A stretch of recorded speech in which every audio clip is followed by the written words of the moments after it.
retrouvez une méditation quotidienne sur l'application Le Monastère. Il y a des moments où l'on sent le besoin de se retirer. Ce sentiment n'est pas un désir de fuir, ni un rejet des autres. C'est quelque chose de plus simple, comme le besoin de dormir après une longue journée, ou comme le besoin de manger quand le corps a faim. C'est un besoin de silence, d'espace, de passer du temps seul avec soi-même. Ce besoin est naturel, profondément humain. Et pourtant, quelque chose en nous résiste à l'honorer, car à peine se manifeste-t-il qu'une voix s'élève pour le contester. Une voix qui dit « Tu devrais être disponible, les autres ont besoin de toi », ou encore que s'isoler pourrait incarner une forme d'égoïsme. Cette voix n'est pas toujours forte, mais elle sait être persistante et elle transforme un besoin légitime en source de malaise. Elle fait de la solitude une faute avant même qu'elle n'ait commencé. Nous nous retirons pour nous reposer, mais la culpabilité nous empêche de nous reposer vraiment.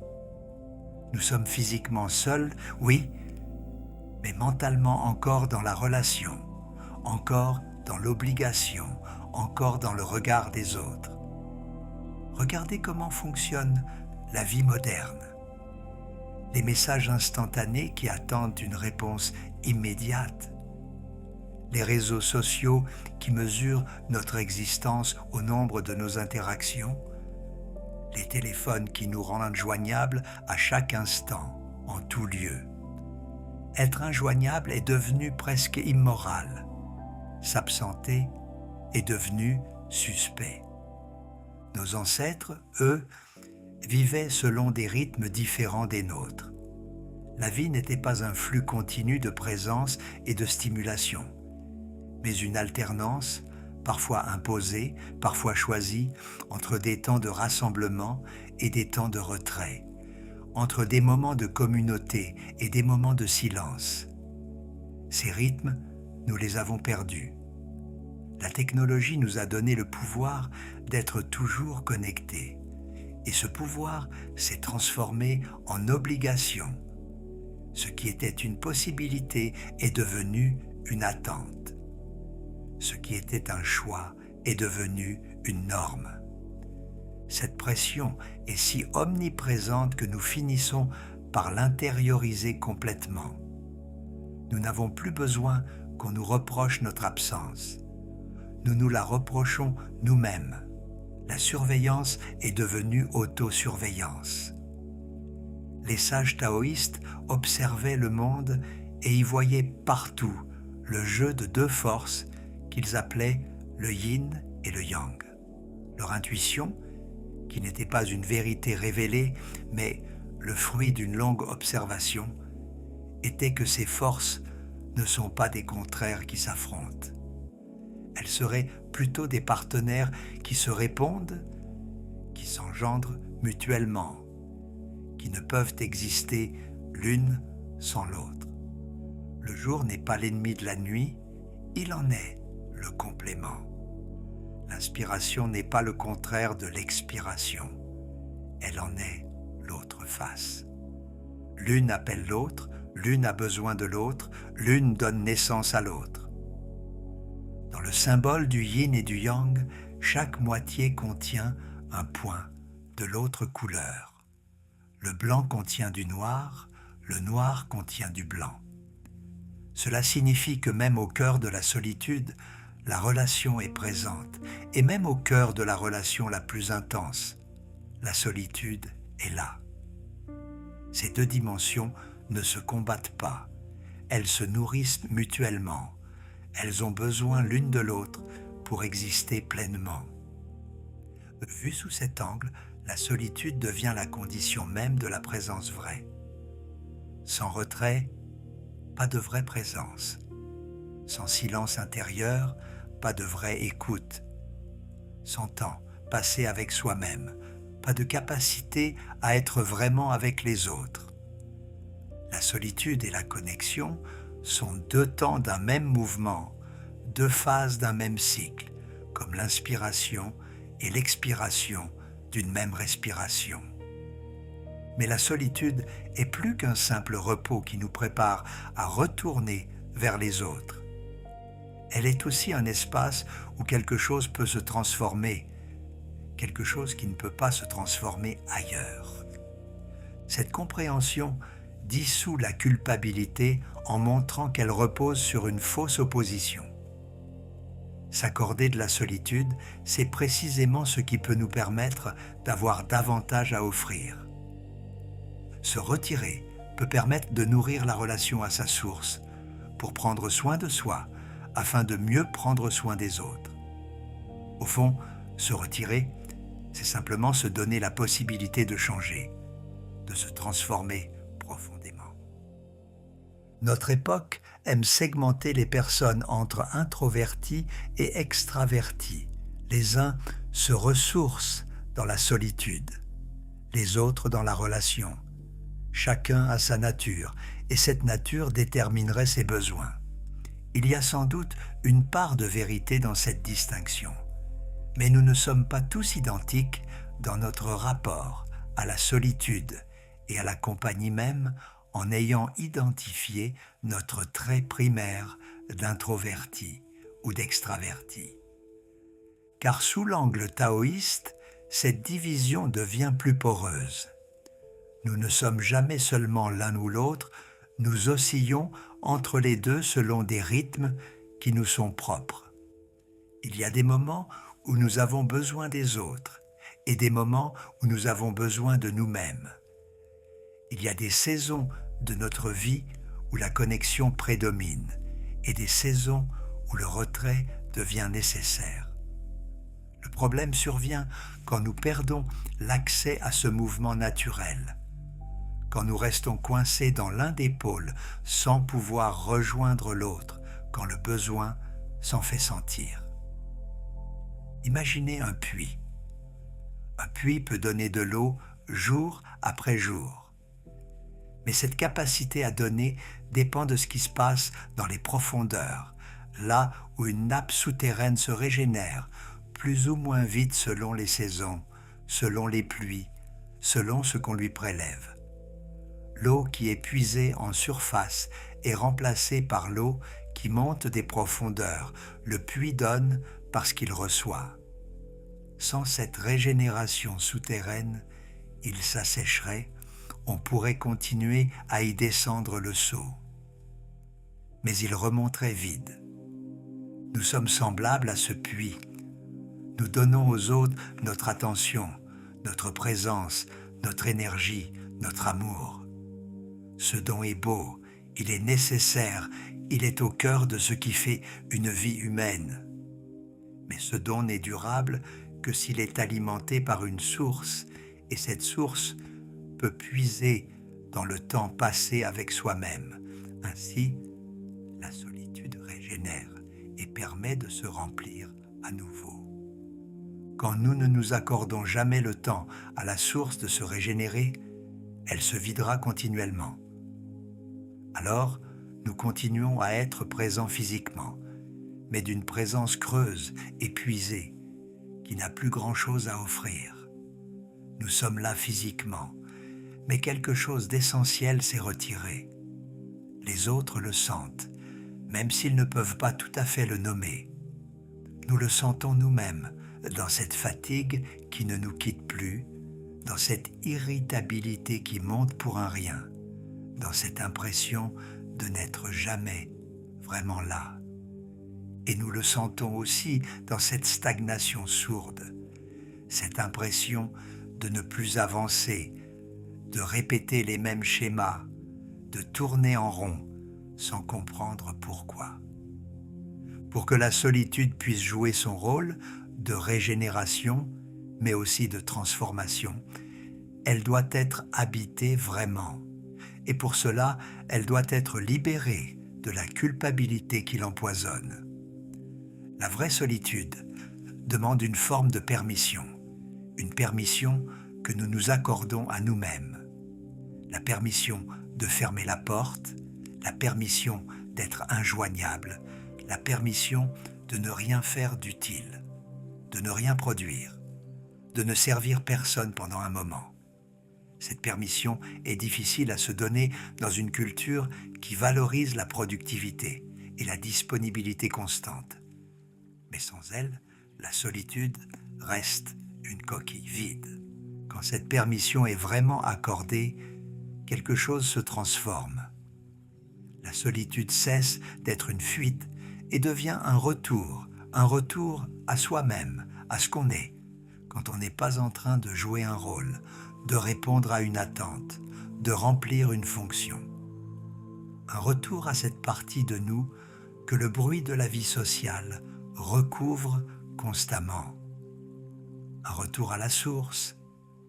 Dans ce retour, on ne trouve pas le vide que l'on craignait. Le silence extérieur permet d'entendre ce qui se passe à l'intérieur.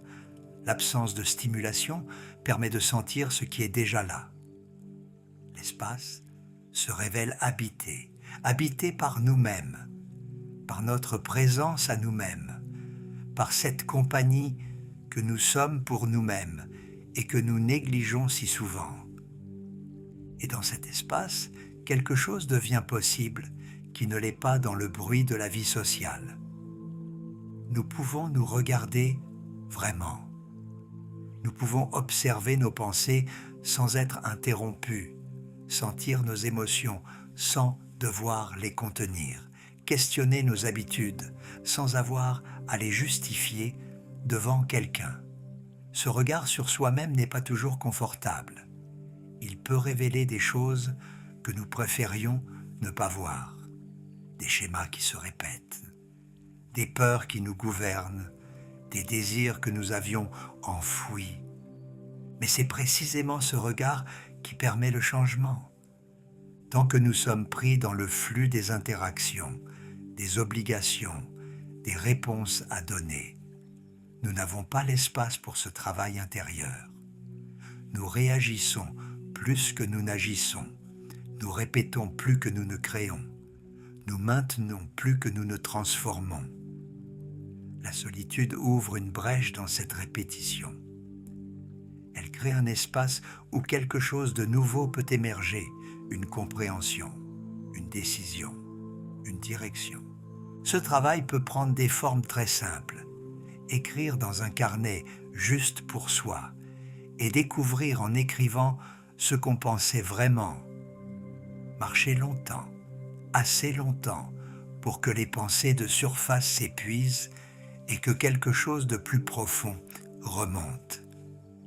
S'asseoir avec une question difficile sans chercher à la résoudre immédiatement. Juste la laisser être là, la tourner et la retourner jusqu'à ce qu'une clarté vienne ou ne vienne pas, et c'est bien aussi. Il peut aussi prendre des formes plus structurées. Relire sa vie par période pour comprendre comment on en est arrivé là. Identifier les moments de bifurcation, les choix qui ont été faits, ceux qui ont été subis.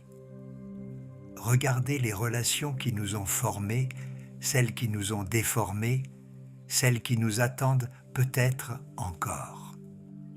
Ce n'est pas de la rumination. La rumination tourne en rond. Elle revient toujours au même point. Elle ne transforme rien. C'est plutôt une exploration, une archéologie de soi-même qui cherche à comprendre pour pouvoir avancer autrement. La transformation qui naît de la solitude n'est pas spectaculaire. Elle ne produit pas de révélation fulgurante ni de conversion soudaine. Elle travaille lentement, souterrainement, comme l'eau qui creuse la pierre. Un jour, on réalise qu'on ne réagit plus de la même façon à une situation qui nous aurait autrefois submergés. Un jour, on s'aperçoit qu'on a posé une limite qu'on n'aurait jamais osé poser avant. Un jour, on découvre qu'une peur qui nous accompagnait depuis toujours a perdu de son emprise. Ces changements ne sont pas venus de nulle part, ils sont venus de ces heures passées seules avec soi-même, de ce travail invisible qui ne ressemble à rien et qui pourtant change tout. Mais la solitude n'est pas seulement un laboratoire intérieur. Elle est aussi, plus simplement, un lieu de repos et de contemplation. Ces deux dimensions, la transformation et le repos, ne s'opposent pas, elles alternent, elles se complètent.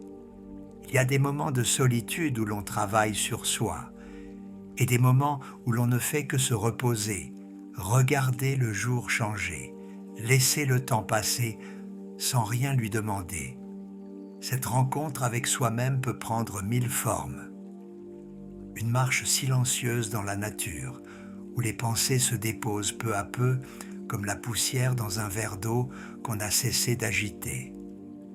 Une heure passée à ne rien faire de particulier, assis près d'une fenêtre. Un travail solitaire, écrire, jardiner, cuisiner, où l'attention se concentre et où le reste s'efface. Ou simplement le fait de rester au lit un peu plus longtemps le matin. Dans cet espace, entre la fin de la nuit et le jour nouveau qui vient. Ces moments ne sont pas extraordinaires, mais ils sont précieux, car ils nous rappellent que nous existons en dehors de notre utilité, en dehors de nos rôles, en dehors de ce que nous faisons pour les autres. Et puis, après un temps de vraie solitude, une solitude habitée, pleinement consentie, qu'elle ait été contemplative ou transformatrice, quelque chose se produit. Il revient comme un élan, comme un plaisir, comme une envie de partager, de parler, d'écouter, d'être avec. Car à ce moment précis, le puits s'est de nouveau rempli et l'eau déborde d'elle-même. La solitude ne nous a pas éloignés des autres, elle nous a ramenés à eux, mais autrement. Nous revenons changés, même imperceptiblement. Quelque chose s'est déposé, quelque chose s'est clarifié, quelque chose s'est transformé dans le silence. Car la présence que nous offrons après une vraie solitude a une autre qualité. C'est une présence pleine, nourrie, disponible, une présence qui peut vraiment écouter parce qu'elle n'est plus encombrée par son propre bruit intérieur. Une présence qui peut vraiment voir l'autre parce qu'elle a pris le temps de se voir elle-même. Cette qualité de présence est ce que nous offrons de plus précieux aux autres. Et elle se cultive paradoxalement dans la solitude. Les relations qui durent et qui nourrissent sont souvent celles où chacun a appris, parfois difficilement, parfois après des incompréhensions, à préserver son espace de retrait. Celles où l'on a fini par comprendre que l'absence de l'autre n'est pas un rejet, que son besoin de silence n'est pas une fuite. Ces relations ont trouvé leur rythme, un rythme qui n'est jamais acquis une fois pour toutes, mais qui se réajuste, se renégocie, se réinvente au fil du temps. Les relations qui étouffent, en revanche, sont souvent celles où la solitude n'est pas permise, celles où toute absence est vécue comme une trahison, celles où l'on exige de l'autre une présence constante, une disponibilité totale. Ces relations finissent par épuiser les deux parties. Elles finissent par produire exactement ce qu'elles craignaient. La fuite, le retrait, la distance, mais une distance amère, chargée de ressentiment, au lieu de cette distance saine qui nourrit le rapprochement et permet à chacun de se transformer. Donner à la solitude sa juste place, c'est reconnaître qu'elle fait partie de la relation comme son complément nécessaire. C'est reconnaître aussi qu'elle fait partie de notre développement, de notre maturation, de notre devenir.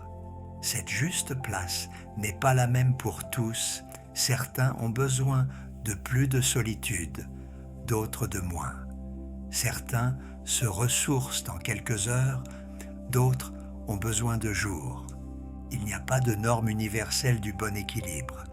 il y a seulement notre équilibre à nous, celui qui correspond à notre nature, à notre rythme, à notre moment de vie. Trouver cet équilibre demande de l'écoute. L'écoute de ce que notre corps et notre esprit nous disent. Quand le besoin de retrait se fait sentir, il se manifeste souvent par des signes subtils. Une fatigue qui ne s'explique pas par le manque de sommeil. Une irritabilité qui monte pour des riens. Une difficulté à être vraiment présent, même quand on est là. Une sensation de tourner en rond sans avancer. Ces signes sont des messages. Ils nous disent que le puits a besoin de se remplir, que quelque chose en nous demande de l'espace pour se déposer, pour se clarifier, peut-être pour changer. Les ignorer, c'est s'enfoncer dans l'épuisement et la stagnation. Les écouter, c'est prendre soin de soi et donc finalement des autres. Le mouvement entre la solitude et la relation peut ressembler au mouvement de la marée.